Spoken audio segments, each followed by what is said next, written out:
यहाँ 5 प्रसिद्ध ऋषि मुनियों जिनका भारतीय इतिहास और संस्कृति में महत्वपूर्ण स्थान है। महर्षि वशिष्ठ। वशिष्ठ प्राचीन काल के सप्तऋषियों में से एक माने जाते हैं। वे राजा दशरथ के कुलगुरु थे और रामायण में श्री राम के गुरु भी थे। उन्होंने योग और ध्यान के विभिन्न रहस्यों का ज्ञान प्रदान किया। महर्षि वशिष्ठ का उल्लेख वेदों और उपनिषदों में भी मिलता है और उनके द्वारा लिखित वशिष्ठ संहिता और योग वशिष्ठ जैसे ग्रंथ आज भी प्रसिद्ध हैं। महर्षि वाल्मीकि। महर्षि वाल्मीकि को आदि कवि माना जाता है क्योंकि उन्होंने संस्कृत महाकाव्य रामायण की रचना की। उनकी गाथा प्रेरणादायक है क्योंकि वे पहले एक डाकू थे, लेकिन नारद मुनि की प्रेरणा से उन्होंने अपना जीवन बदल लिया और एक महान ऋषि बन गए। उनकी तपस्या और लेखन का भारतीय संस्कृति पर अमिट प्रभाव है। महर्षि वेदव्यास। वेदव्यास महाभारत के रचयिता और वेदों के संकलनकर्ता थे। उन्हें महाकाव्य महाभारत लिखने का श्रेय दिया जाता है, जिसमें भगवद गीता भी शामिल है।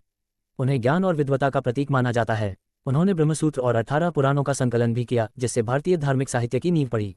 महर्षि अगस्त्य। अगस्त्य ऋषि को भारतीय ऋषि परंपरा में दक्षिण भारत के ज्ञान का संवाहक माना जाता है। वे द्रविड़ संस्कृति और भारतीय साहित्य में महत्वपूर्ण स्थान रखते हैं।